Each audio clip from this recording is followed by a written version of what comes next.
We are most fortunate to have here with us Claudio Magris, the author of the book. We are privileged for his presence.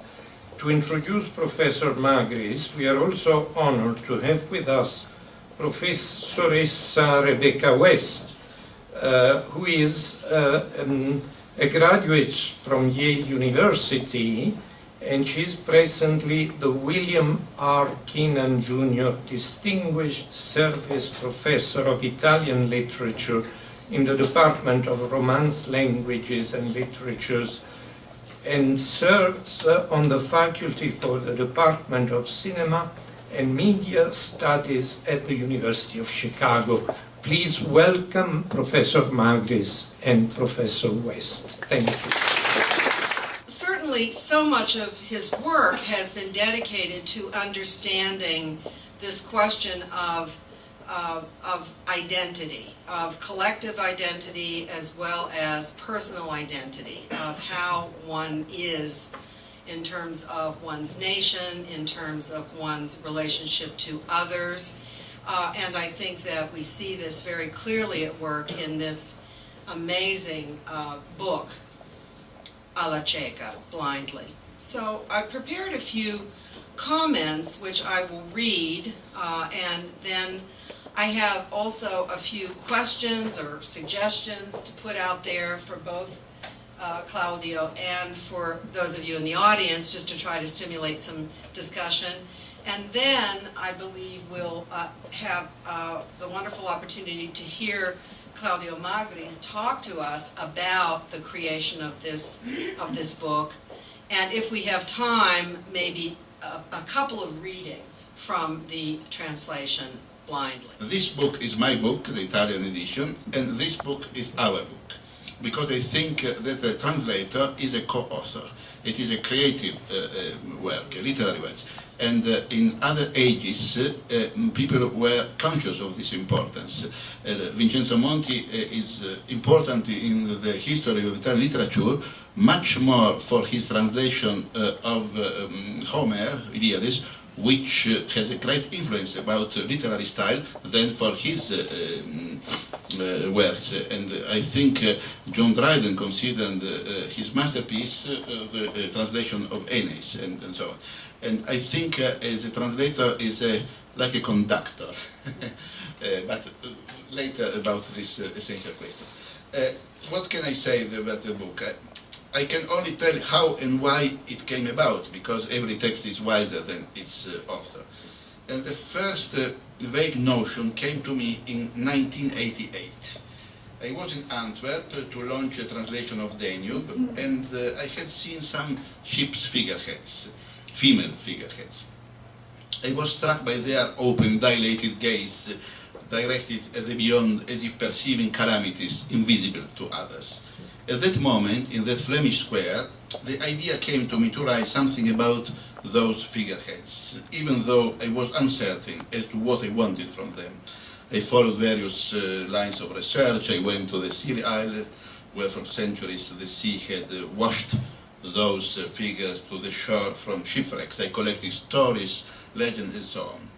I am in general obsessed with exactitude, because I consider that reality, human reality in particular, is more original, very often, than invention. Like after the Second World War, when the moment of revenge had arrived for what fascist Italy had inflicted upon the Slav peoples, some 300,000 Italians, having lost everything, left Istra and Fiume, Rijeka, by then part of Yugoslavia, for Italy, the West. But at the same time, from Monfalcone, a small town near Trieste, 2,000 Italian workers, militant communists, many of whom had experienced the fascist gaze, the German lagers, the Spanish Civil War, voluntarily left Italy for Yugoslavia, for the East, to contribute, inspired by their faith in communism, to its consolidation in the nearest communist country, two intersecting counter-exoduses. But in 1948, Tito broke with Stalin, whereby these revolutionaries became, in Tito's eyes, potentially dangerous Stalinist agents, while in their eyes Tito was a traitor. They were deported to the beautiful, terrible islets of the Upper Adriatic, Goriotok and Gergur, where they were subjected, as in the gulags and the lagers, to every kind of persecution. This they heroically and foolish resisted in the name of Stalin, who was for them the symbol of justice. They lived in those hells ignored by all. I have known a couple of these survivors. Italy took no interest in what was happening on its eastern borders. Yugoslavia kept quiet about this infamy. The Soviet Union spread every sort of lie about Tito's Yugoslavia, but said nothing about its gulags, since it had many more of its own. And the British and the Americans, reluctant to weaken Tito, their precious anti-Soviet pawn, cared little for the misery of a mere few thousand people. And when, years later, the survivors returned to Italy, they were harassed by the Italian police as dangerous communists coming from the East, and the Italian Communist Party also opposed them as embarrassing witnesses to the Stalinist politics it had embraced years earlier and now wished to forget. The protagonist, Salvatore, the narrating eye, an obviously invented figure, is precisely one of those men who passed through the storms of history to end up on Goriotok. However, as you mentioned, the book is not simply the story of Salvatore, the deportee. It is also the story of Jorgen Jorgensen, the king convict, with whom Salvatore often identifies, indeed confuses himself, to the point where he alternately raves, hopes, fears, denies that he is the same person, his double, his clone. Jorgen undertakes the same odyssey as those convicts who, between the end of the 18th and the beginning of the 19th century, were transported from England to Australia and Tasmania to become their first population, apart from the Aborigines. Jorgen is an incredible character, a Dane in the service of England, a sailor who had crossed the seven seas, the founder of the capital of Tasmania, Hobart Town. Many years later, he would there be sentenced to hard labor for life, as if Romulus had ended up as a Roman slave. I set myself on the track of this Jorgensen, going all over in search of him, Denmark, England, Tasmania, the places where he had lived. I needed to behold the sea that he had beheld at the other end of the world. I needed to find out what color the sea had beside which he had lived and died. His life is full of such incredible incidents as, to give but one example, the 3 weeks in which he was proclaimed. He proclaimed himself by way of a bizarre revolution, either king or protector of Iceland, an extraordinary destiny, and in my book it blends with that of the deportee to Goriotok. Likewise, Jorgen's voyage to the Antipodes becomes the emigrant's voyage to Australia after the Second World War. The Australian penitentiaries interweave with the lagers and the gulags, and the Black War, which totally wiped out the Tasmanian Aborigines, is one with the horrors of the 20th century. When the last Tasmanian, to give but an example, a woman, Trucanini, a woman, died, she begged not to exhibit her skeleton in a museum, like a skeleton of an extinct animal. Her skeleton was exhibited until 1947, 2 years after the end of the Second World War. Also, many children were sent to these terrible penitentiaries. I have seen in Port Arthur the so-called Poor Point, a high rock from which a lot of these children, tormented beyond endurance, hurled themselves into the sea. The grotesque revolution of Jorgen Reykjavik, a mixture of generosity, foolish and comic performance, fraudulent and dramatic adventure, noble political utopian parody, gave me the opportunity, like a distorting yet revealing mirror, to portray both the greatness of the revolution and its misery. In the book, The Great Hopes of the 20th Century, the great freedoms it achieved retain all of their real passionate value, yet are inextricably interwoven with the century's negations, its horrors. Hence the writing cannot but be a blending of day and night.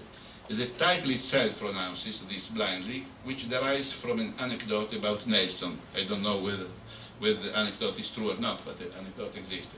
It is said that in the battle against the Danish fleet in front of Copenhagen, where the Danish raised the white flag, He continued to bombard them for almost 2 hours, later excusing himself by saying that he had not seen the white flag because he had put the telescope to his blind eye. In the book, this becomes the symbol of doing even blindly, of not seeing the evil one does, of not wanting to see it, of living blindly, going forward blindly, loving blindly. But here I stop because I don't want to resemble my protagonist too closely. He who goes on and on, inventing words, falsifying words, and so on. Thank you. At this point, perhaps reading in Italian to meet the desire of all of us, in fact, because the language is part of the novel, indeed.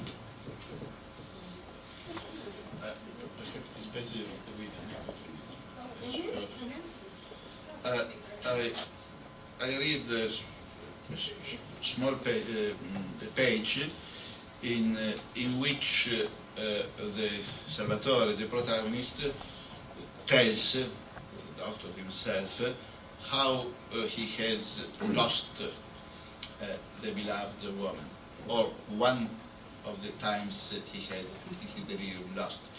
And of course the scene is deformed in his delirium. Only the name, Caffè Lloyd is a cafe in Fiume, Fiume is Rijeka, the Croatian town, which was Italian, and Mangawana is the name of Tasmanian, because the main character, I imagine that he was born in Tasmania, son of immigrants coming from the eastern border of Italy, from this mixed Italian and Slav people.